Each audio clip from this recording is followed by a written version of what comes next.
మార్చి నెల 8వ తారీఖు నాడు ఇదే ప్రదేశంలో ఒక సంకల్పం అనుకున్నాం. ఆ అనుకున్న తర్వాత పెద్దలు వేణుగోపాలరాజు గారితో వారితో పాటు రామ భక్తులు మరికొంతమందితో సమావేశమై మీరు ఒక మంచి ముహూర్తం పెట్టండి, ఆ ముహూర్త బలంతో మనం నిర్విఘ్నంగా ముందుకు వెళ్దాము అంటే వేణుగోపాలరాజు గారు 45 రోజుల క్రితం వీరితో మాట్లాడి విజయనగరం గొప్ప ఉద్దండ పండితులు వీరు, వారితో మాట్లాడి ఈ మే 3వ తారీఖు 7:14 నిర్ణయించడం జరిగింది. ఒకవేళ అది కాకపోతే అని వేరే ముహూర్తం అంటే అక్కర్లేదు, అదే ముహూర్తానికి చేద్దాం. ఆ తర్వాత ఎంతమంది మారించ సమాహాలు ఎన్నిసార్లు జనం వెప్పి కోర్టుకు వెళ్ళినప్పటికీ శ్రీరాముని అండతో మన సీనియర్ న్యాయవాది ఆయన స్వచ్ఛందంగా నేను రామభక్తుడే రాజు గారు అని రవిప్రసాద్ గారు వారే ముందుకొచ్చి మన శ్రీరాముని తరఫున ఆయన వాదనలు వినిపించి ఈరోజు ఈ కార్యక్రమం ఇంత విజయవంతంగా శంకుస్థాపన కార్యక్రమం, అందరూ ఎన్నో శంకుస్థాపనలు చూస్తుంటారు, కానీ ఇంత సశాస్త్రీయంగా శంఖంతో జరిగిన శంకుస్థాపన చాలా అరుదుగా చూస్తాం. ఇంకా జనాల నుంచి మళ్ళీ ఏదో పిల్ల కేసులు వేసుకుంటారంటున్నారు, ఏమీ పర్వాలేదు.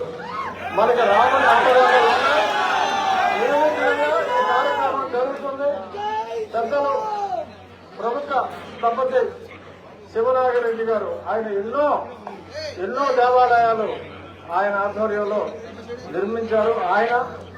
ఆయన ముఖ్య అనుచరుడు శిష్యుడైన సుధాకర్ సింగ్ మన ప్రాంతం మనిషి, మన నర్సాపురం పార్లమెంటు నివాసి, వారి చేతుల మీదుగా పూర్తి కృష్ణశిలతో కనీసం 8 శతాబ్దాలు నిలబడి ఉండేలా ఈ దేవాలయానికి రూపకల్పన చేయడం జరిగింది. అదేవిధంగా జరుగుతుంది.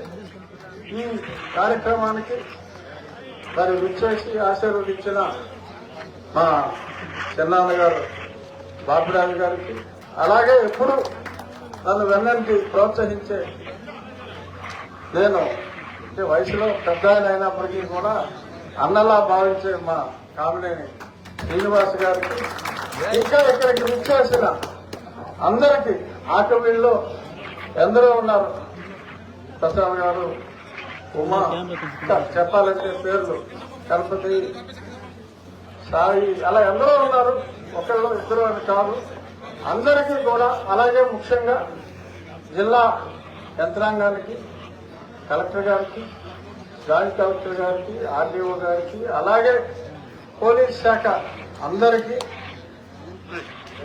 లోకల్ మున్సిపల్ కమిషనర్, ఎంఆర్ఓ, వీళ్ళందరి మీద కూడా వారి డ్యూటీ వారు చేసినందుకు కేసేస్తానని కూడా చెప్పారు.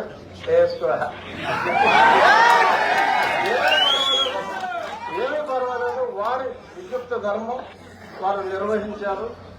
మరి వారి ధర్మం, వారి డ్యూటీ వారు చేసినందుకు కూడా మరి కొందరికి మరి అసహనంగా ఉంటే అందరికీ కూడా సహనానికి కూడా ఒక హద్దు ఉంటుంది. కానీ మా సహనపు హద్దుల్ని, మా హిందువుల సహనపు హద్దుల్ని దాటనివ్వద్దు. మా పరిధిలోనే మేము ఉంటాం, బలవంతంగా మా పరిధి దాటే ప్రయత్నం చేయొద్దు అని చెప్పి ఆ కొందరికి కూడా పత్రికా ముఖ్యంగా సవినయంగా తెలియజేస్తూ, మనం చూస్తూ ఉండగా సహాయం చేసిన వాళ్ళు ఎందరో ఉన్నారు, కానీ తెర వెనుక సహాయం చేసిన వాళ్ళు ఇంకెందరో ఉంటారు. వారు లేకపోతే ఎంత అద్భుతంగా ఈ ఫంక్షన్ ఈరోజు జరగదు. వారి పేరును నేను ఇప్పుడు చెప్పడం భావ్యం కాదు కనుక తెర వెనుక అదృశ్య శక్తిలా ఉండి ఈ కార్యక్రమం ఇంత అద్భుతంగా జరగడానికి సహకరించిన ఆ అదృశ్య దేవుళ్ళ లాంటి మనుషులకు కూడా ఈ సందర్భంగా నా హృదయపూర్వక ధన్యవాదాలు తెలియజేస్తూ